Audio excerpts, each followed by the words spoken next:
Hello! March 27th, 4 cards revealed today for the Witchwood expansion, including a lovely Warlock Legendary, so let's get into it. First up is Hunting Mastiff, 2 mana, 2/1 Hunter Beast with Echo and Rush. This minion is a clearing machine. You can kind of compare Hunting Mastiff to Bluegill Warrior. You can play it to trade with an enemy minion, maybe first buff it, then trade, but you're basically sending this minion out there to deal damage and die. Bluegill is more flexible in that you can deal damage to face, but Hunting Mastiff's Echo ability allows you to put even more damage out on the board for trades. With Mastiff, you have the option to play the minion once to make a trade on turn 2, something you'd probably do with that charge minion as well, but you also have the later game option to spend more mana to get even more damage towards clearing an enemy board. But I just don't think this card is really that good. If you think of it as a bluegill that can only trade with enemy minions, doesn't have as many good buffs to combo with it, but you can also play it as many times in a turn, well, I still think it kinda seems lackluster. It's a 2 mana deal 2 damage to a minion with Echo that can't get around taunt.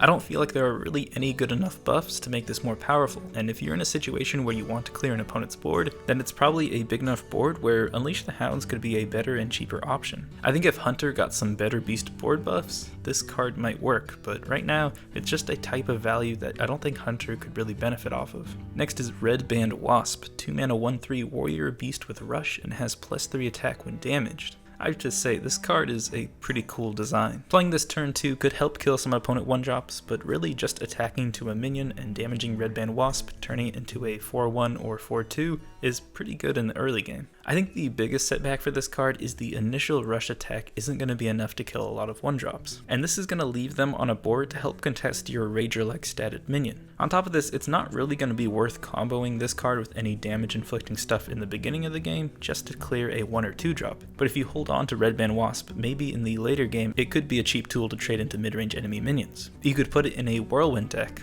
play it turn 2 if it sets you up with a crazy tempo play, or save it later as a cheap combo piece to trade 4 damage into an enemy minion. 2 mana 1/3 stats is pretty devastating, but I think this card has the chutzpah to work in a Whirlwind deck. It's just a question of whether or not that deck will still be a thing. Next is Muck Hunter, 5 mana 5/8 neutral minion with Rush and the battle cry, summon 2 2/1 Mucklings for your opponent. So this card is all about dealing with the negative battle cry. It doesn't really work with any of the recruit mechanics well, so how do you deal with the 4/2 stats you give to your opponent so the 5/8 rush stats are worth it? Whirlwinding the enemy minions could work in Warrior. Comboing this with Unleash the Hounds is great value. I've probably just thought of these examples because I've been talking about these cards, but there are a bunch of different ways to deal with these 2/1s pretty inexpensively. The problem with cards like Muck Hunter and Hungry Eaten is the actual stats of the cards aren't usually worth this negative battle cry. It's not worth running another card in your deck to combo with this card unless it fits seamlessly in that deck anyways. And even if you do get it to work with this card, you're really not gaining that much value from playing that 2-card combo. A 5/8 with Rush is good, it's a nice stat line that can kill a minion and survive to the next turn, but the negative battle cry is just too much to deal with. Maybe this Whirlwind Warrior could work really well, I'm surprised I didn't mess up all those W's, and maybe you could fit Muck Hunter in, but I think for the most part this card's too much work, too clunky, and won't see any play. And last up we have Lord Godfrey, 7 mana 4/4 Warlock Legendary with the battle cry, deal 2 damage to all other minions. If any die, repeat this battle cry.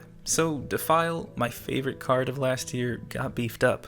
Some may assume that having this sort of 2 damage Defile is basically like printing a 7 mana Twisting Nether that spawns a 4/4, but I'd say it's even better than that. Yes, there's gonna be some circumstances where you won't be able to line up the trades or use some other resources to get Godfrey to clear the board. Pulling a number out of thin air, I think like 30% of the time you're not gonna be able to completely clear your opponent's board with this, but just killing most minions, killing minions spawned by Death Rattle, using your skills to set up an even more powerful Godfrey, all of these things make the card better than just a Twisting Nether. It's sort of hard to tell if Warlock needs this card though. I think for Q blocks in a mirror matchup it could be good. Just another way to clear a bunch of demons. The meta is going to be really influential if Warlock can use this card. If there's a lot of aggro, then Q block needs more early game. If there's a lot of control or just a lot of Q blocks, then I think including Lord Godfrey will become pretty common.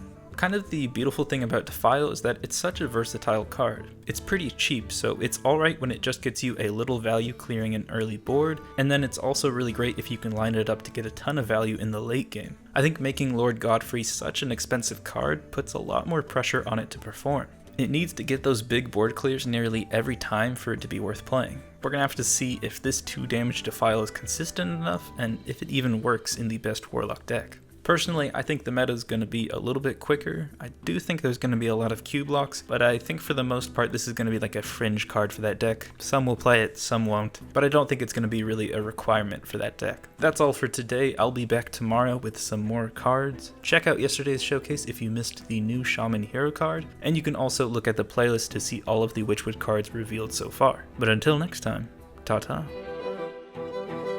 That's nice.